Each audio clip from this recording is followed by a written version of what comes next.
তোমাদের জন্য পোকো একটি স্মার্টফোন নিয়ে চলে এসেছি। তো দারুণ কোয়ালিটির এই সমস্ত স্মার্টফোনগুলো কিন্তু অ্যাভেলেবেল আছে। অবশ্যই যাদের লাগবে নিতে পারো। চমৎকার কোয়ালিটির পোকো স্মার্টফোন। পোকো কিন্তু একটা শাওমি ব্র্যান্ডেরই একটা স্মার্টফোন দেখতে পাচ্ছ।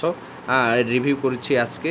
অবশ্যই ভিডিওটিকে তোমরা শুরু থেকে শেষ পর্যন্ত ওয়াচিং করবেন, দেখবেন, তাহলে কিন্তু বুঝতে পারবেন আজকের ভিডিওটি কতটা গুরুত্বপূর্ণ। পোকো ফোনগুলো কিন্তু সচরাচর মার্কেটে কিন্তু খুব জনপ্রিয়তা পেয়েছে বা অ্যাভেলেবেল চলছে। পোকো হচ্ছে শাওমি কেনা আর পোকো কেনা একই কথা। শাওমি সেট হলো মাদার কোম্পানি আর পোকোটা হলো সাব ব্র্যান্ড, ঠিক আছে। এই শাওমিকেই পোকো হিসেবে বাজারে তারা নিয়ে এসেছে, সাপ্লাই করতেছে। তো এ ধরনের স্মার্টফোন কিন্তু যদি আপনাদের লাগে অবশ্যই আমার সাথে যোগাযোগ করবেন।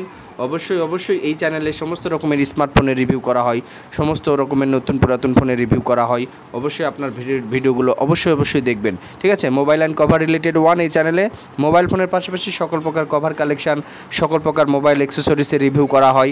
আজকের ভিডিওটি অবশ্যই আপনারা মনোযোগ সহকারে দেখবেন, আর যাদের লাগবে নিতে পারবেন। এটার কনফিগারেশন হিসেবে 8GB 128GB type C charging port, single studio একটা স্পিকার, একটা 3.5mm হেডফোন জ্যাক, 3টি ক্যামেরার সেটআপ মেন, আর পোকোর লগো এখানে দেখতেই পাচ্ছেন, পিছনে স্টিকার আছে, সব কিছু ওভারঅল ভালো। এটা কিন্তু পাঞ্চল ডিসপ্লের ক্যামেরার সেটআপ মেন, ফিঙ্গারপ্রিন্ট সেন্সর আছে, সাইড ফিঙ্গারপ্রিন্ট সেন্সর, সব কিছুই কিন্তু ভালো আছে, দেখতেই পাচ্ছেন একদম নতুন কন্ডিশন। তো আজকে আপনাদের জন্য রিভিউ করলাম। আর বেশি বর্ধিত না করি, আজকের ভিডিওটা কেমন লেগেছে কমেন্ট করে জানাবেন। এখানেই শেষ করছি ভিডিওটি। আসসালামু আলাইকুম ওয়া রাহমাতুল্লাহি ওয়া বারাকাতুহু।